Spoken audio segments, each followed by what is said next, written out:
We'll be demonstrating existential therapy now. I'll be playing the therapist and Heather will be the client. We'll be using a circumstance of an empty nest situation. So here we go. Good morning, Heather. Hi. So tell me, what brings you here today? You know, I wasn't even really sure that I needed to come. I mean, there's not like, you know, I mean, sometimes people come into therapy, I have friends who've been in therapy, and there's a huge, horrible wreck in their life, but it's just like, I wake up every morning and, I don't know, why bother to get out of bed? What am I going to do today? It's just, I sort of look at my future and I just see, I don't know what I see, and so, I don't know, people have just been saying you seem a little down, you seem a little out of sorts. And then someone just said, maybe you should see someone about this, but I really can't put my finger on anything. I don't know.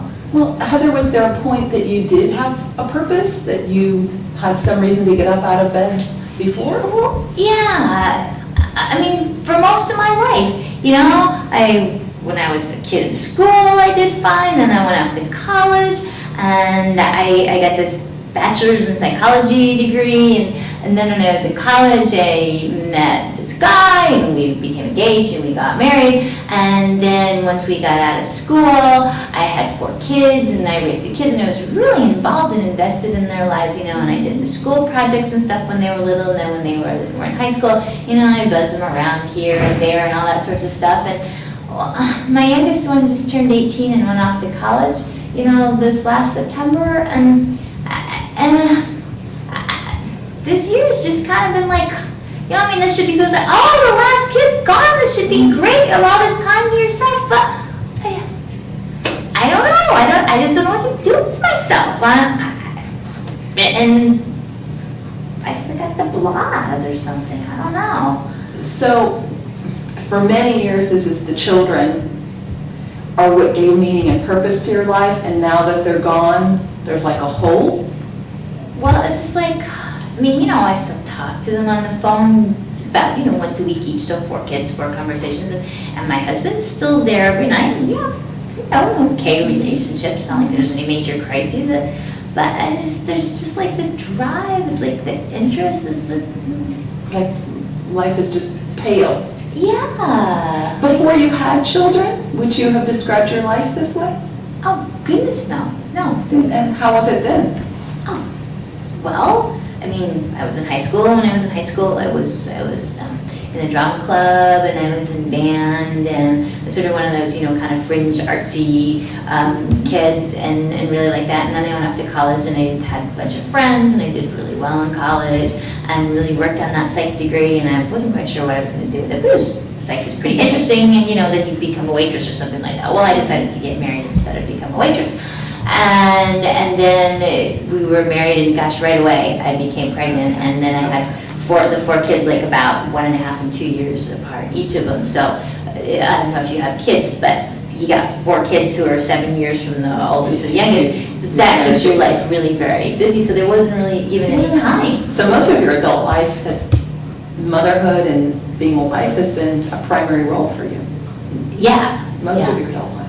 Well, you know, when you and your husband were raising your children, did you ever think about what we were going to do when the children were gone?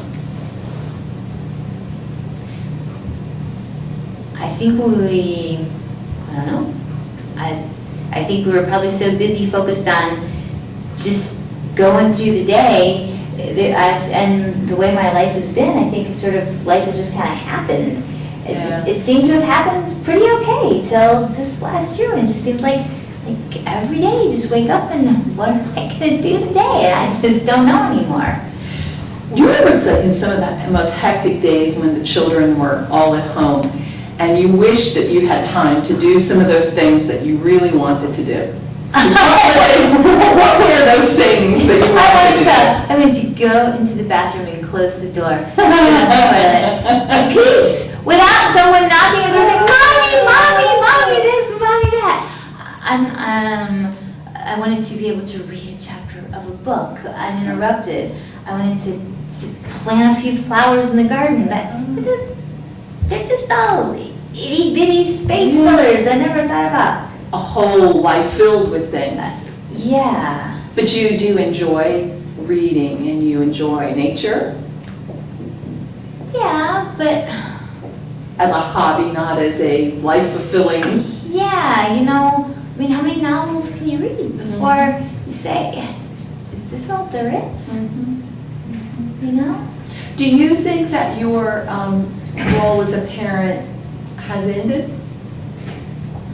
Well, I mean, the kids still call, and they still come home for holidays, and my oldest daughter is thinking about getting married, and if she follows in my footsteps, which she's older than I was, but if she follows in my footsteps, well, then they'll probably be grandkids, and they live about an hour away, but that'll certainly be old enough to take care of the grandkids and stuff, but who knows what's gonna happen there.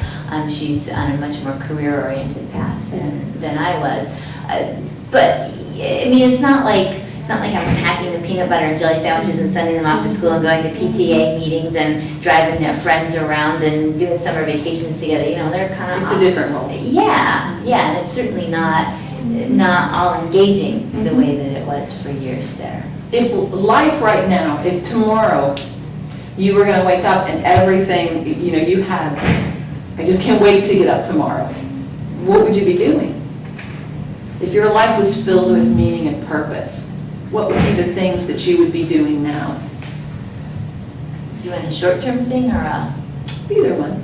Because a short-term thing, like my husband and I would be taking those trips that we always used to say, you know, when the kids are gone, we could go to New Zealand. But he's so busy at work that just, I can't imagine that happening. And then we'd come back from New Zealand, and you know what? You'd have to plan another trip. And we don't have enough money to spend our whole life traveling the globe, and if we did, then we'd have to go, you know, to the moon or Mars, and I don't think they have those civilian missions quite done yet. So if you're asking, like if I'm just home and he's working, what would I do? I don't know. I mean, there would be something where I would feel like I mattered. I guess that's it. I just don't feel like, you know, if I evaporated, my kids would miss me, but you know, they're kind of raised in that, all four of them miraculously, you know, are really doing quite well. So I do kind of feel like if I evaporated, they're old enough that they'd sort of take care of themselves, and so then I think, well, who else would really notice I was gone? Or, you know, like when President Clinton was in office, and they always used to talk about his legacy, and I think if I lived from now, I'm in my late 40s, if I lived to 90, other than raising 4 wonderful kids, what do people think about me? Who will people remember me? I don't know, you know? I mean, you can't just get up and read novels and plant flowers all day long and take nice trips. Do you think if part of what would make your life meaningful is to leave a legacy besides the children, where do you think that would come from? Who's going to create the legacy? I guess that's, you know, say, I want a sign, you know. Wake up and go under my pillow, you know, God of the tooth fairies, and Heather, this is what I created you for. You've raised 4 great kids now for phase 2 of your life. But nobody's given it to me. Is that your job? Maybe no, it's not. Oh. I'm paying you all this money. You know, I think sometimes is life can seem absurd, like you know, that there is kind of a blankness, and the only way that becomes meaningful is because of the things that we assign meaning. You know, there's some people that might have gone through raising children and found that was a waste of time, that in the end that didn't give their life meaning. But in your case, is that was very meaningful. It filled your life. Now in this new phase of life is I think that what's going to make your life meaningful will be what you decide will make it meaningful. It does seem, though, that some of the things that you talked about had something to do with people. is that relationships with people, giving to people is an important and meaningful thing. Yeah, that's probably, I mean, because, you know, even if you go back to my degree, it was in psych, and then if you look at all the stuff I did for the kids, it was, gosh, you know, home mom, PTSO sponsor, chauffeur on these trips, you know, coaching this team, I mean, so, yeah, I guess I always was involved doing it. Yeah, do you think that I mean, obviously you have, you know, you've said you've raised 4, you know, wonderful now adults. Somehow. Do you think that there's possibly things that you might be able to do to use that reservoir of talent and something that really did give your life purpose and direct it towards someone else? Well, I mean, you know, I guess if I sit there on times I thought, geez, you know, a lot of women are working, and maybe when the kids are grown, maybe that's something I need to do, but there's this psych degree that's, you know, like, yeah, 25 years or whatever old, and can you even resurrect those things if you've never even used them? And then I mean, gosh, what direction would I take with that? I'm not really sure. Here you might be, you know, the only 50-year-old in a class of, you know, 25-year-olds. Yeah, I mean, school was a long ago chapter in my life. But was it a fulfilling part of your life? Oh, I mean, yeah, the school part of it was fine. I was sort of lucky to be born, I don't know, naturally bright or something like that, so I never had to pay terribly much attention, but I always, you know, I read all my books and did well on papers, and so it was never a big problem. If you were in school now, if you decided to go back to school, and so that you maybe could further direct, you know, your past experiences as a student and the life experiences that you've had, that maybe you could use that for the good of other people, do you think that's something that might give your life greater purpose? Yeah, but like, I mean, which way do you go? Yeah. But yeah, I mean, I guess if I ever saw myself working, it would be doing something helping people, but there was never any real focus to that, and there was always so much to do day to day, just in terms of, you know, stuff. Yes. That I never really thought about that. But do you think it's worth thinking more about at this point in your life?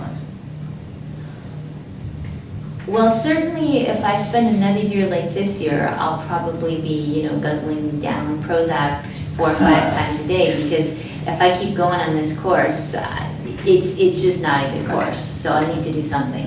Maybe a place to start would be is, you know, we do have a couple of universities in, you know, in our vicinity, is maybe ordering the catalog of those schools and start perusing to see if there's something that, you know, seems to strike your fancy in terms of what you thought you might want to study.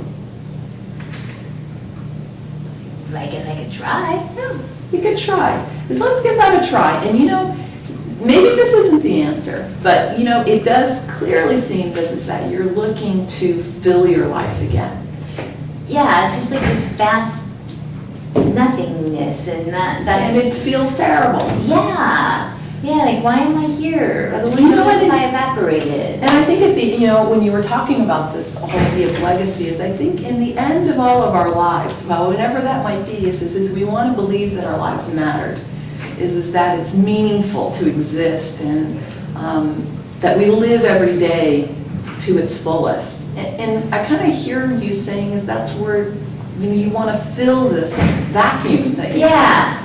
Yeah, because like you were talking about earlier, you know, you have little kids and you're just like, you know, you got 4 little kids who are 7 years apart from each other, and just like, you know, for 10 minutes of free time, but 10 minutes of free time is great when you don't have any. Sure. But something when you have only free time, it's like horribly painful, and I want to adopt, you know, like 20 other kids who need me every second, so that it'll be so precious to be able to close the bathroom door and have that, you know, 10 minutes of peace again. Well, I think that, you know, a place that we can start by looking at some of the universities. Maybe that's the answer, maybe it's not. But I think that we need to envision you in that closed bathroom door, wanting that 5 minutes, and if we can extract that 15 minutes into something that will make the rest of your life meaningful. I do think, though, Heather, that this is only going to come from you. This answer is not in a book. It's not going to come down, on Mount Sinai in tablets of stone. It's something that you will find within yourself, and that you'll have to search for it. So I think that maybe at this point is what we need to do is to start the search, is for how you will give your life meaning. Okay, so that's a good place to go. That sounds better than what I've been doing. Okay, Heather.